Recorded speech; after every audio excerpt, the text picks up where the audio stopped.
tanghali, MPC. Kasama na po natin si Presidential Chief, Legal Counsel, Presidential Spokesperson Salvador Panelo. Good afternoon, sir. Good noon, MPC. Welcome Question. back.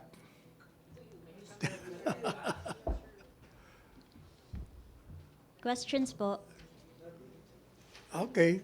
Nothing. Thank you. Did you get my statement on the SEA Games? Oh. Oh, ano bang gusto mong expounding pa? Hi, sir. Sir, can you expound a little bit on the President's directive, as you said, to investigate yung mga nangyayari po sa SEA Games? How did he say it? What specifically does he want to find out? No, I received a text message to make the statement. Indeed, there is, or there are mistakes. If there are mistakes, we have to admit it. But there are also so many false information and false news. So we should not accept outright any news we read. And we also advise the media outlets not to publish without verification.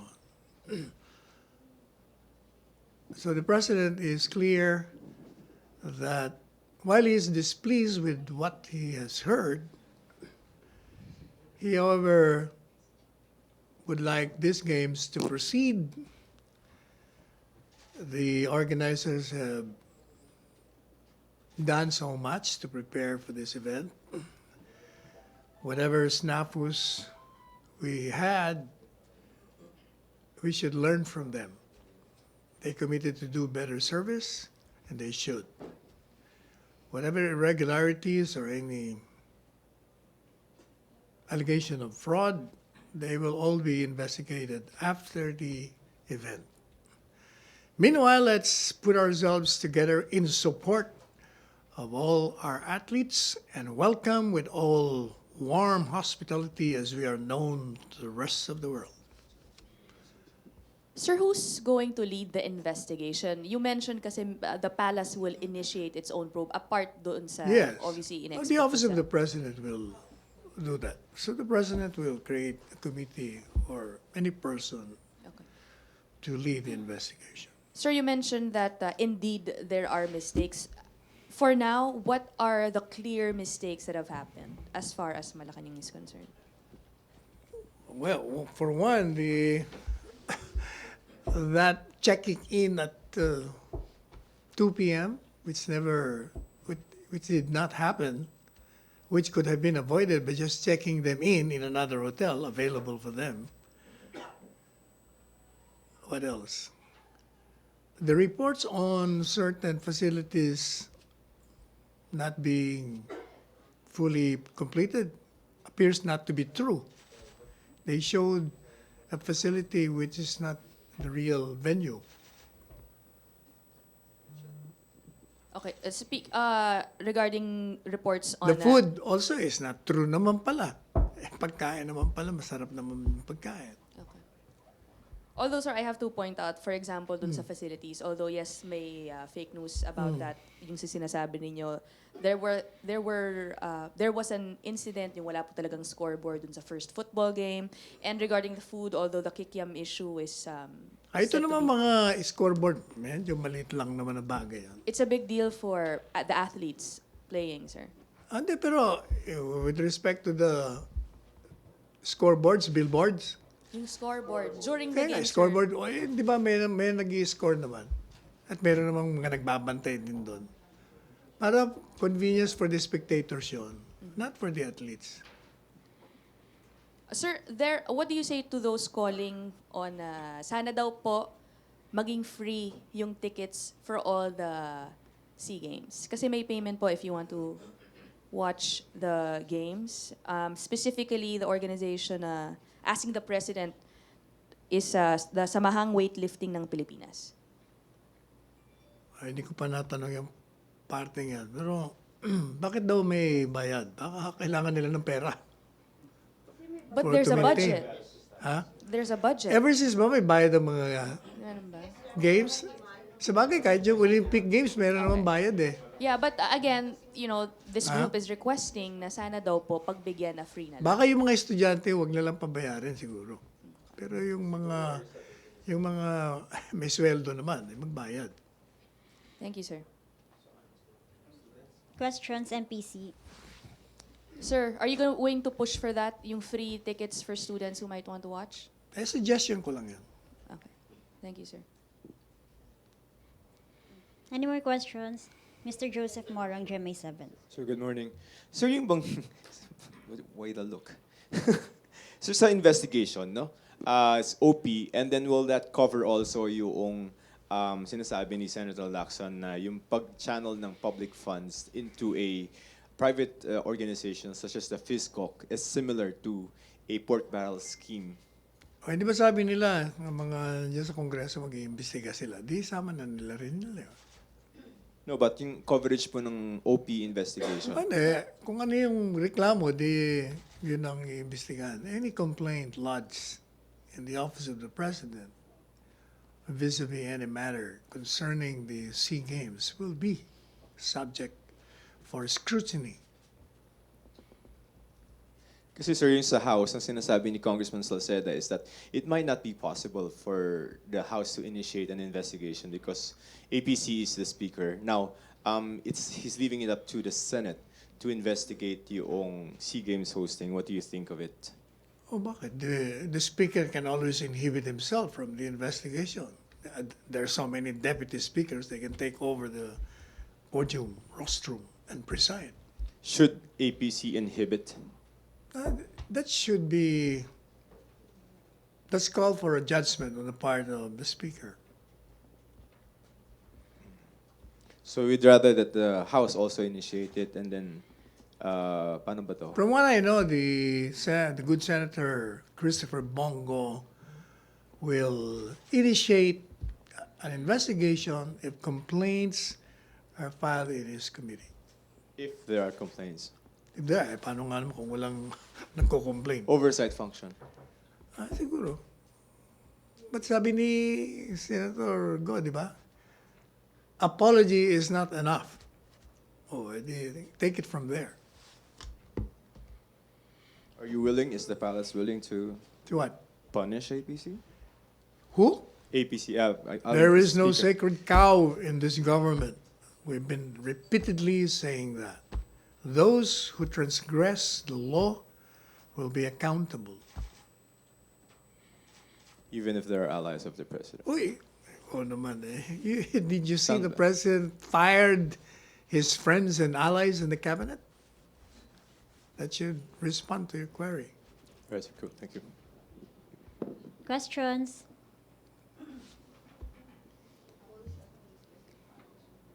Ms. Chona Yu of Radio Inquirer. Sir, may calls ang PNP and DILG to suspend classes in Metro Manila.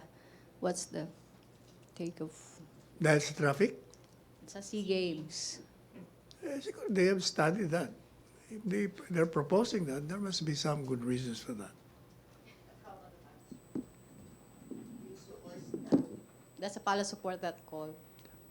We'll have to know the reasons why, the whys and the wherefores. Who? What? Ano, buong SEA Games? Ano? Ano bang I think to ease traffic, konti yung sasakyan sa kalsada. Tapos pag Saan in-escortan ang yung mga ginagawa SEA Games? athletes. Di ba doon sa Clark? Sir, may Clark, merong Rizal Stadium, may Santa Rosa, may UP. Baka naman hindi Kinetics naman. gym. I don't know. How many will be using the streets of Manila for that purpose? Hindi natin alam. They have to explain to us why. Questions po?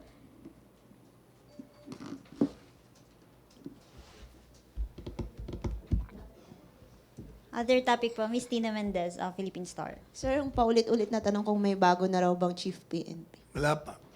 Do you expect by wala pa year sinasabi end wala o by pa January sinasabi na si lang? Presidente. Antayin na lang natin si Presidente. Anyway, may OIC naman. So yung... Oh, by the way, now that you mentioned the PNP, some critics, even editorials, are saying that the PNP spokesman said na wala namang missteps si VP Lenny. Parang yung isang anchor sinasabi, contrary to the statement of Secretary Panelo, kaya naman, basahin nyo kasi yung statement ni spokesman ng PNP, sinasabi niya na walang misstep doon sa loob. Siguro during the meetings. Pero sabi niya, on a higher level, ay hindi na namin alam yon. Eh, yung mga missteps na sinasabi ko, on a higher level yun. Hindi kasama yon. So, kumbaga, wala sa teritoryo niya na yon. Like when he talked with foreign, or she talked with foreign nationals or institutions, para sa presidente, misstep yun. Dapat hindi mo kinakausap yun. Kasi yung mga yun, nag-judge na nga na mali yung drug war mo eh. Meron ng prejudgment. Madali sabi, pinagsasabong yung PNP sa kayong administrasyon. Mr. Raymond Tinaza, Bomboradyo. Sir, follow up ko lang yung pagbabayad ng ticket sa mga panood ng palaro. Medyo malambot eh. Hindi ba dapat kayo na yung... Bakit mungkahi lang? Ba't di ba malambot? Malambot eh. Bakit mungkahi lang kayo? Eh, you are the government. You can specifically order fees go. You just to don't, waive. you just don't order. You have to know the reasons for whatever proposal any body or any institution giving. Tingnan, pag-aralan muna natin. Pero it's the government asking for a payment sa mga gustong magbigay ng suporta sa ating mga atleta. So, halimbawa ako, ba't kailangan ko magbayad sa gobyerno kung gusto kong manood at magbigay ng suporta sa aking mga kababayang atleta?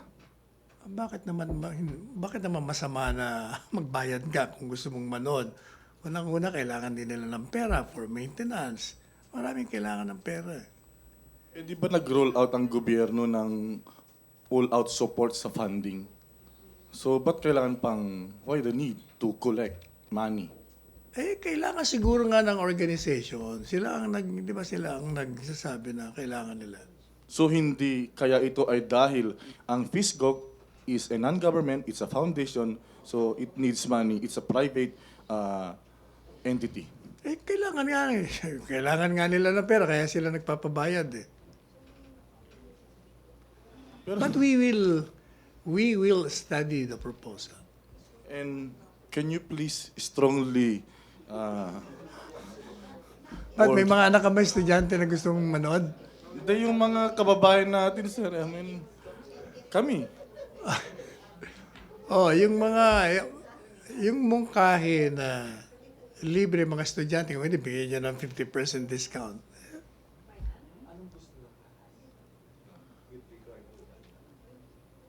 Anong gusto yung mangyari? Ideal. Para lahat, everybody happy, makapagbigay ng suporta. Kung ako tatanungin mo, personally, they should allow students na libre. Or kung hindi kaya na libre, 50% discount. Happy compromise. Kaya nga, kagabi kong nanood kayo, sir, sa laban ng Ascals. Nanalo ba tayo? Walang tao eh. Nga, kasi may bayad eh. Natalo tayo. Mabuti pala, walang bayad. May bayad. Kasi kung walang bayad, marami nanood, marami na disappoint. May home court advantage of the support sana. Naniniwala ba kayo dun sa home court advantage? Kung totoo yun, di lahat ng games panalo tayo dahil nasa home court tayo lahat. Ito na lang, sir. Usapang Pilipino na lang. Can you commit 50% discount? Hindi, sinasuggest natin yun sa organizer. And we strongly suggest. We strongly suggest Thank you, sir. that bigyan nila ng either libre or 50%. Yung mga estudyante. Pero yung mga gaya ni Raymond, na may sweldo naman, ay dapat talaga magbayad. Any follow-up on that po? Other topic? Mr. Joseph Morong, GMA 7. Sir, just going back to the Vice President, no? I think she said before that she's going to come out with her own report on what she had discovered while she was still ICAD. What's the position of the palace? Unang-una, yung sinasabi niyang may re-report daw siya. Di ba sabi ni Presidente, the reason why she was invited, kasi marami siyang ideas. Pangalawa, para malaman niya kung ano yung nandun sa loob.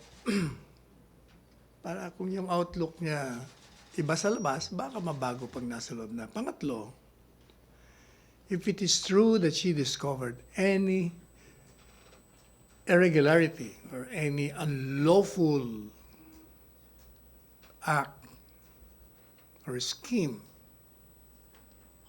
then it was her duty, it is her duty, at the time that she discovered that irregularity, to reveal that to the public and prosecute the people behind it. Because she is a public official. Why did she do that? At bakit nag-aantay pa siya ng matagal? Ibig bang sabihin, porket nandun ka sa administrasyon noon, kung anong nakita mong masama, ayaw mong ilabas? Ngayon na nasa labas ka na, gusto mo nang ilabas? That does not speak well with the Vice President. Another thing, why is he taking so long? Dahil ba kasi may nagpiprepare ng iba para sa kanya? Ano yung report na yon? Kasi kung may natuklasan ka kagad, di immediately palagi naman siya nagpe-press con, di sinabi niya na sana. In fact, pinupuri niya nga yung isang rehabilitation center. Meron siya mga papuri Saka whatever nang sinasabi niyang na-discover, open nga, may access nga siya sa lahat ng ICAD. So walang sekreto dun. Saka, it's against common sense. Yung sinasabi niya, meron ba kayong tinatago? Naman, BP Lenny. Kung may tinatago, bakit ka pinonombrahan papapasukin sa loob para matuklasan mo? Ano ba naman yan? Walang common sense doon. Do you want her to come out with a report as soon as possible time?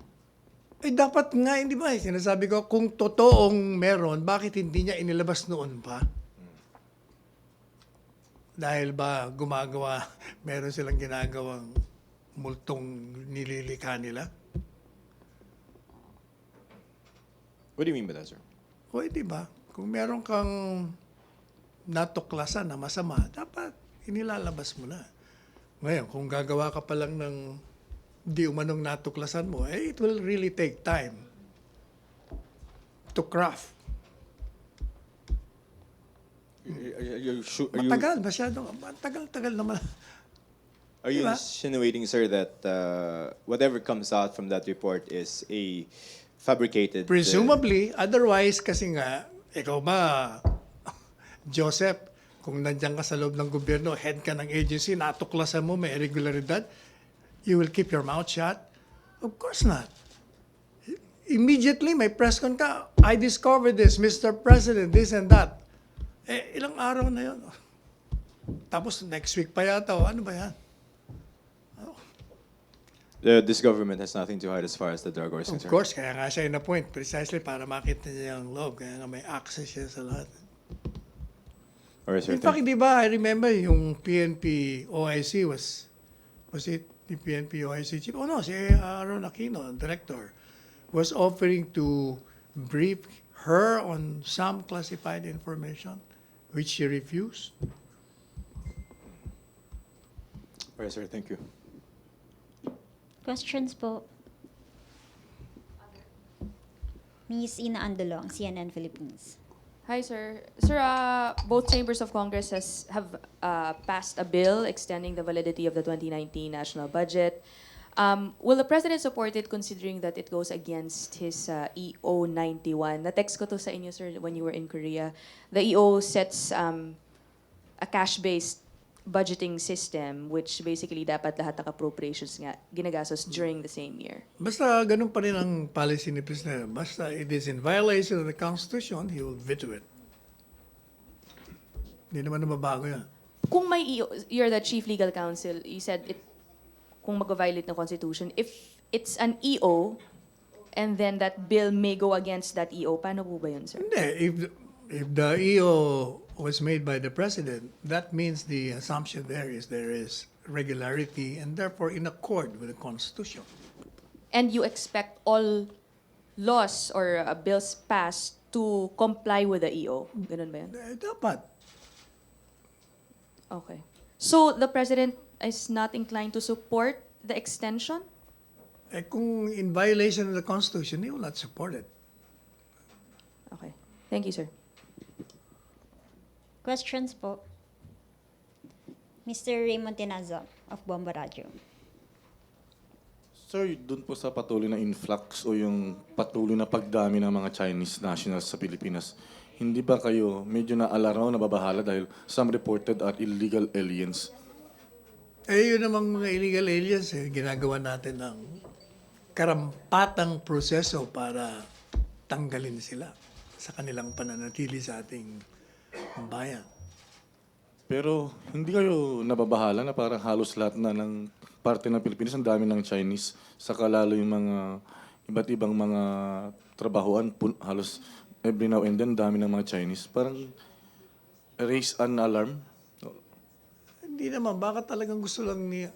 you must remember na gumagawa nga tayo ng paraan to attract visitors in this country.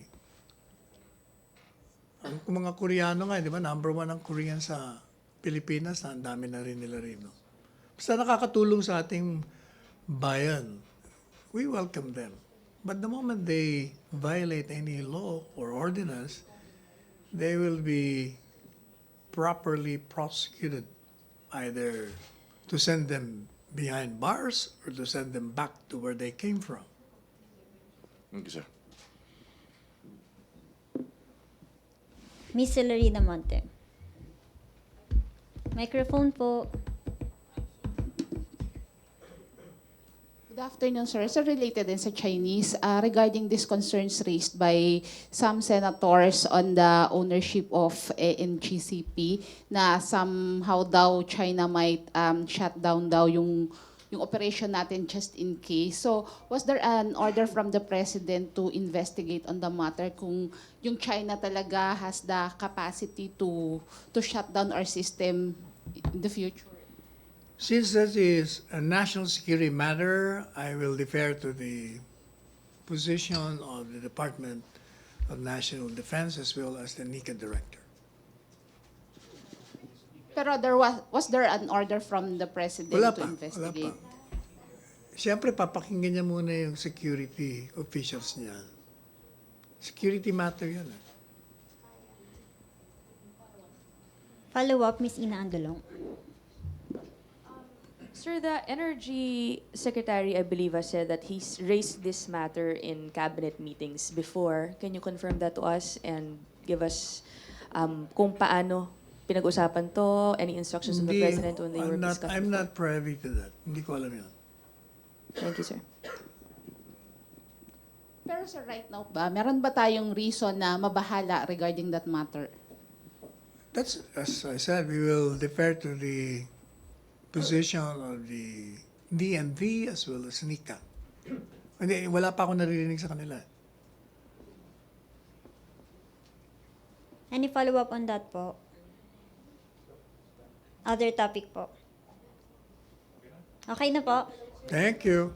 Thank you, MPC. Thank you, Secretary Panelo. Balik po tayo sa PTV at Radyo Pilipinas.